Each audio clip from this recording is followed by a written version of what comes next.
What if I told you your anger isn't even yours? It's a trap.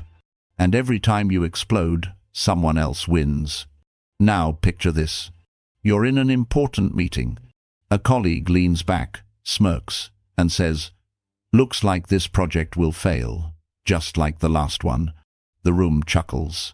Your chest tightens, heat floods your face, and every cell in your body screams, "Fight back." But in that very moment, if you lose control, you've already lost the game. Because this is how manipulators operate. They don't need to shout at you. They just plant a seed, a joke, a sigh, a shrug, and wait for you to water it with your own rage. Epictetus once said, "People are not disturbed by things, but by the view they take of them." So ask yourself, what if your anger doesn't belong to you at all? What if every outburst is a puppet string pulled by someone else's hand? And the real question is, how do you cut those strings and take back control? Stay with me, because in the next few minutes, you'll learn the Stoic defense that turns silence into power, calm into a weapon, and every manipulator into their own downfall. And if you're new here, welcome to the Stoic Habit, where ancient wisdom meets modern battles. Make sure to subscribe so you don't miss the next lesson that might just change how you handle every conflict in your life. Part 1. The Psychology of Manipulators. Why they want you angry. Manipulators don't attack with swords, they attack with emotions. They don't swing at your body. They aim straight at your mind. Sometimes it comes as guilt-baiting. After everything I've done for you, and you're really going to leave? Other times it's passive aggression. Fine, do whatever you want, followed by the slam of a door. And perhaps the most insidious of all, false concern. You know, people are saying you're just too sensitive. Notice what's happening here. They don't need to prove you wrong. They don't need to win an argument. All they need is for you to lose control. Seneca once called anger a brief madness. And in that madness, reason collapses. Your voice rises, your face burns, your heart pounds. And in that instant, you stop being yourself. You become their puppet. And they simply watch, smiling, because they know they've won. This is the game. On the chessboard of power, the one who loses composure has already lost the match. The manipulator doesn't need checkmate. They only need you to tip your own king over in a fit of rage. History is full of reminders. Leaders who destroyed their careers with a single outburst. Actors who lost everything after one uncontrolled meltdown caught on camera. Celebrities, politicians, business icons, undone not by enemies, but by their own reaction. And then, contrast that with those who mastered stillness. Take Satya Nadella, CEO of Microsoft. In a live interview, he was challenged with aggressive, even hostile questions. The trap was clear, they wanted him rattled. But Nadella never raised his voice. He spoke evenly, calmly, almost serenely. The more they pushed, the more unshakable he became. And by the end, the entire room respected him not for fighting back, but for standing tall in silence. So here's the truth. Manipulators thrive on your explosions. They feed on your chaos. But when you refuse to react, you starve them. And that leads us to the critical question. If staying calm is the ultimate shield, then how can you train yourself to hold that shield when the fire is burning inside you? What Stoic tools exist to keep you standing firm, even in the storm? Practicing the 3 steps of Stoic defense. Part 2. The golden 10 seconds, flipping the balance of power. You are attacked, a jab, an insult, a smirk designed to pierce your skin. Your instinct? Strike back immediately. But the Stoic answer is the opposite. Stop, breathe, and silently count 1, 2, 3, all the way to 10. It sounds simple, almost too simple. And yet, this is one of the most powerful weapons you will ever carry. Because in those 10 seconds, the manipulator's plan collapses. Here's what really happens inside you. An insult floods your system with cortisol. Your heart races, your fists clench, your mind shuts down logic. You are seconds away from handing over your freedom. But the moment you pause, inhale deeply, exhale slowly, and whisper to yourself, "This is the trap," you take it all back. Your stress drops. Your vision clears.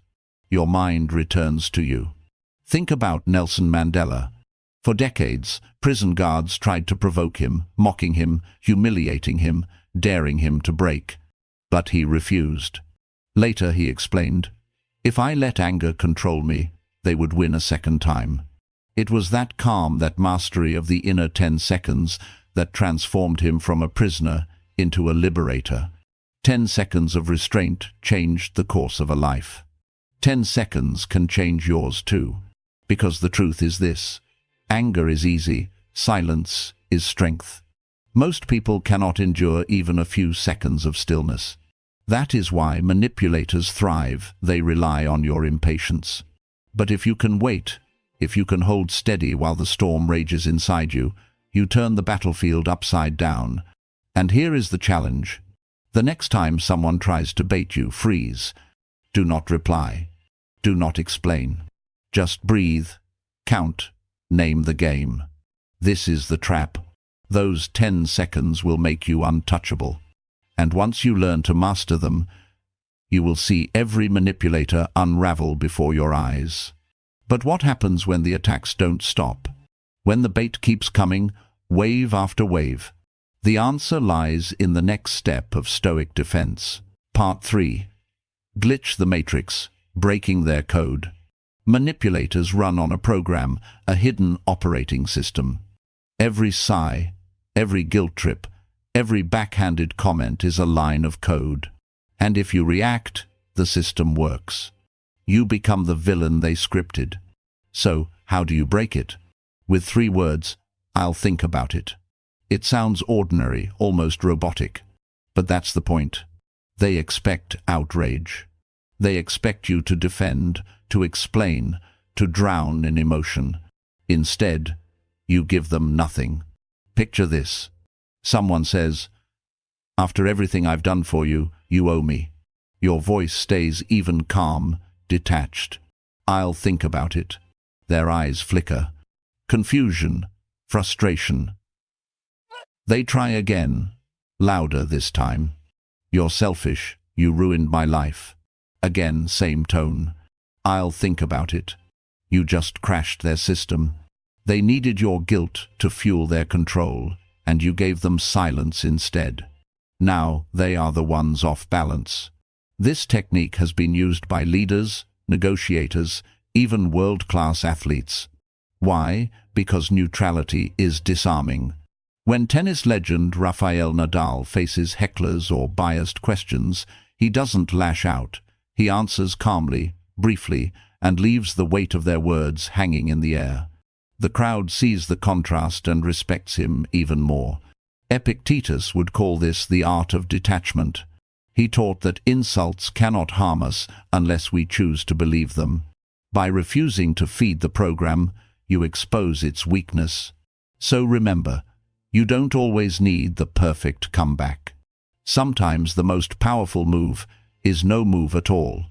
A steady voice, a short phrase, a refusal to play. But here's the real question. What if silence isn't enough? What if the attacks keep coming not to provoke you, but to drain you over time? That's where the final step of Stoic defense begins, the step that doesn't just stop manipulation in the moment, but makes you immune to it forever. Part 4. Emotional immunity, the final shield. Here is the truth. Every manipulator fears they can only control you if you let them. Not with chains, not with threats, but with your reactions. Every time you erupt, they win. Every time you defend, they win. Every time you explain yourself, justify yourself, bleed your emotions into their hands, they win. So, the Stoic path is clear.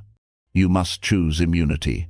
Not the absence of feeling, but the refusal to be owned by those feelings.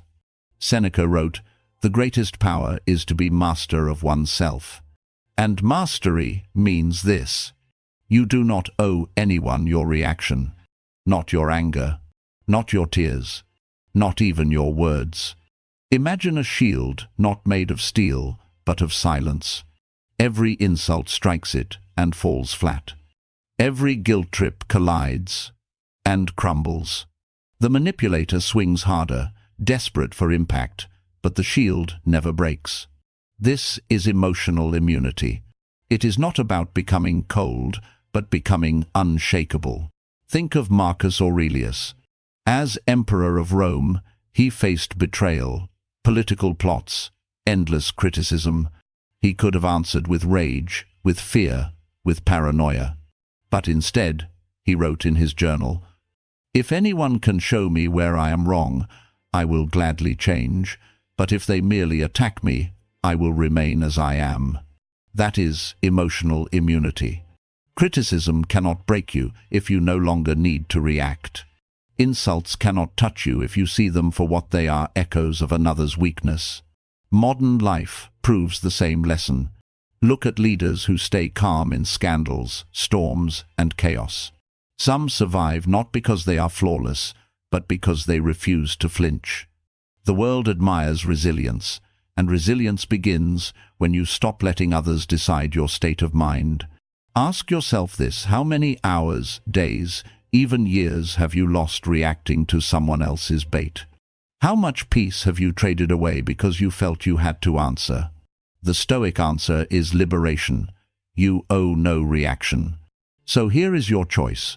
You can keep playing the game, dancing to every string, raging at every provocation.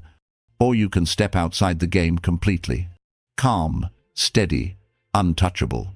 Because manipulators cannot manipulate someone who refuses to play. They wanted a puppet. But you became the puppeteer of yourself. And this leaves us with the final challenge. Will you let the world keep pulling your strings? Or will you stand, shield raised, calm and immovable, proving once and for all that nothing and no one can own your peace? Part 5. Applying Stoicism in real life. In the workplace, your boss says you're never on time. Most people snap back, defend, argue. But the Stoic response? Breathe and calmly say, "I'll think about it." Not surrender, but control. At home, your partner sighs, "You never care about me." Instead of exploding, you ask softly, "Can you give me a specific example?" The game collapses because calm exposes the truth. On social media, a cruel comment appears under your post. You have two choices. You can dive into an endless fight, or you can stay silent and let them choke on their own words. In every case, the principle is the same. You cannot control their voices. You cannot control their attacks. But you can always control yourself. That is Stoicism in action. Conclusion. When you stay calm, they think you're weak, but in truth, you hold the sharpest blade. When you stay silent, they believe you've lost, yet you've already drained every ounce of their power. The Stoic does not win with shouting. The Stoic wins with stillness, a force so steady it makes the enemy collapse in their own chaos. So here's your challenge. The next time someone provokes you, pause for 10 seconds, smile, and let them suffocate in your calm. As Marcus Aurelius said, "Peace comes from within you. Do not seek it elsewhere." If this spoke to you, subscribe for more Stoic lessons and drop a comment below. I choose calm.